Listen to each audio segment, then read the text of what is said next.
Warahmatullahi wabarakatuh. Apa kabar adik-adik kelas 4 yang sedang belajar di rumah? Semoga selalu sehat dan semangat. Hari ini kita belajar tema 8 subtema 2 pada pembelajaran yang pertama. Yang kita pelajari hari ini adalah yang pertama Bahasa Indonesia KD 3.9 dan 4.9 mengenai tokoh dan latar cerita. Yang kedua IPA KD 3.4 dan 4.4 mengenai pengaruh gaya terhadap gerak benda dalam kehidupan sehari-hari. Langsung saja mari kita mulai yang pertama, tokoh dan latar cerita. Pada pembahasan sebelumnya kita sudah mengerti ya bahwa berdasarkan fungsi tokoh dalam suatu cerita. Tokoh itu dibedakan menjadi dua, yakni tokoh protagonis dan antagonis. Tokoh protagonis adalah tokoh utama dalam suatu cerita. Ini biasanya tokohnya baik ya. Rata-rata tokohnya itu baik.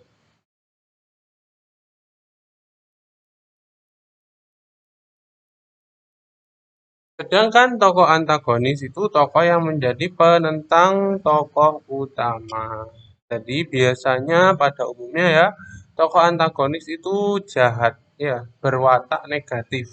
Ini contohnya ya, ada Iron Man ini kan lawannya siapa ini namanya?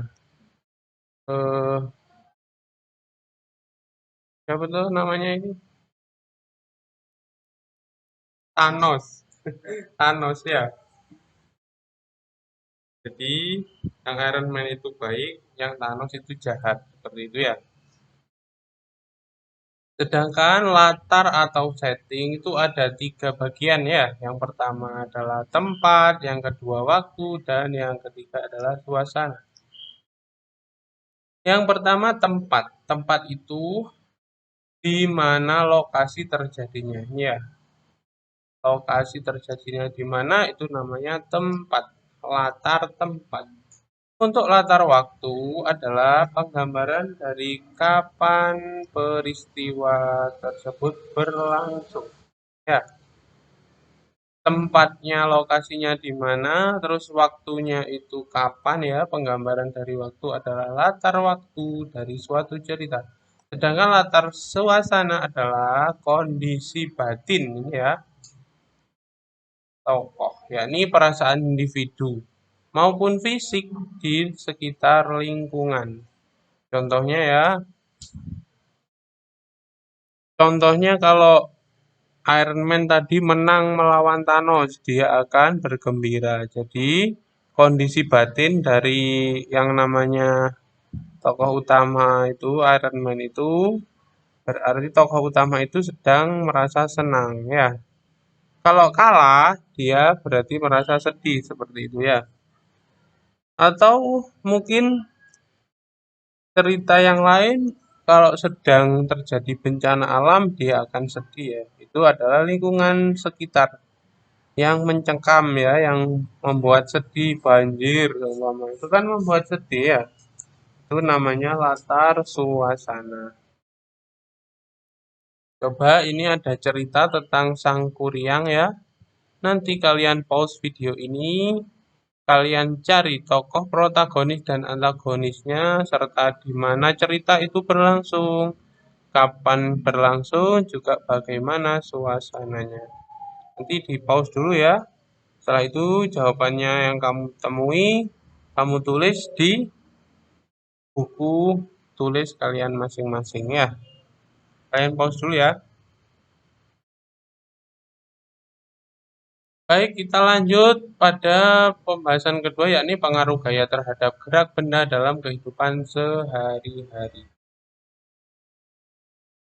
Pengaruh gaya. Gaya itu dapat membuat benda diam menjadi bergerak. Pada pembahasan sebelumnya kan sudah ya. Kita ulang.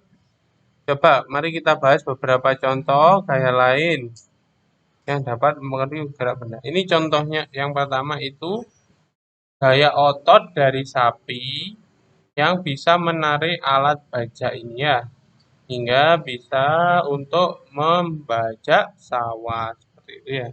Apa saja contoh-contoh yang lain? Mari kita bahas ya. Yang pertama ayunan cangkul akan berhenti ketika menyentuh tanah. Ayunan cangkul itu yang bekerja adalah gaya otot ya, yang paling dominan. Juga ada gaya gravitasi, yakni cangkul itu ditarik oleh bumi ya. Jadi lebih cepat untuk masuk ke turun ke arah bawah ya. Namun pada saat itu cangkul akan berhenti setelah menyentuh tanah.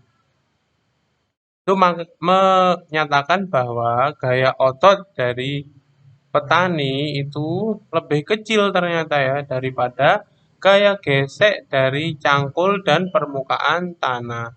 Cangkul dan tanah itu akan bergesekan hingga terjadi gaya gesek. Itu akan menghambat laju dari cangkul tersebut.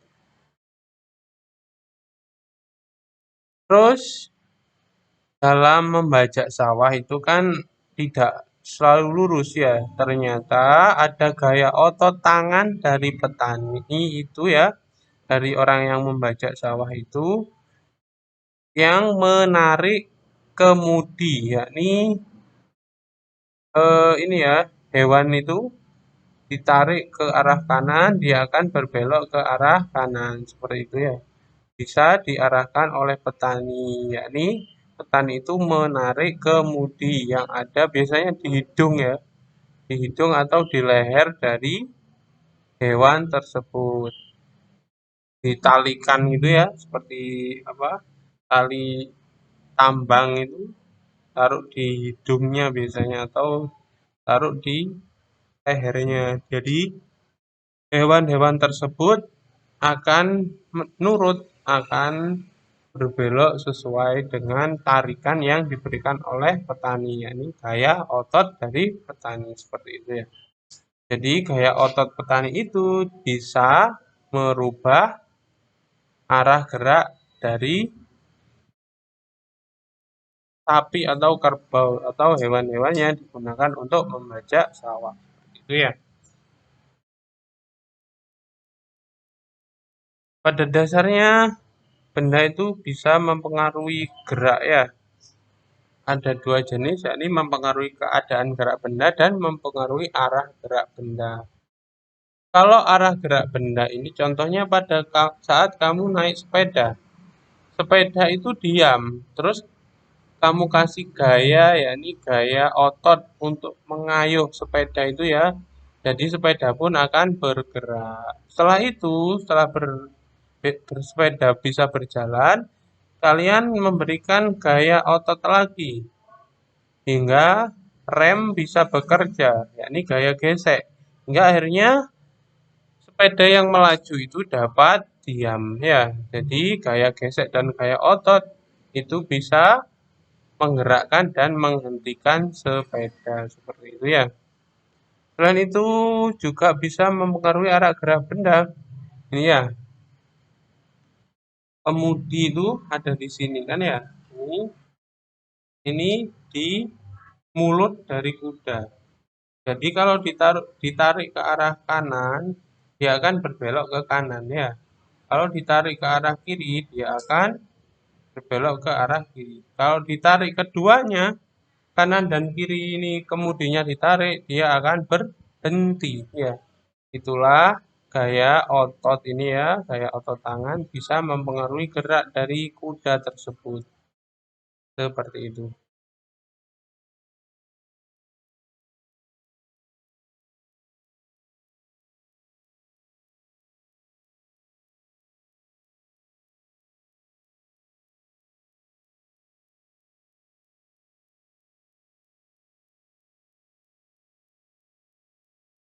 Ini kalian simak video yang akan saya sertakan di grup ya. Nanti kalian buka terus kalian kerjakan ini. Apa saja gaya yang bekerja pada gerakan yang ada di video tersebut. Mungkin pembelajaran kita berakhir di sini. Apabila ada pertanyaan langsung saja melalui Google Classroom maupun WhatsApp. Kurang lebihnya mohon maaf. Semoga bermanfaat dan saya akhiri wassalamualaikum. wabarakatuh.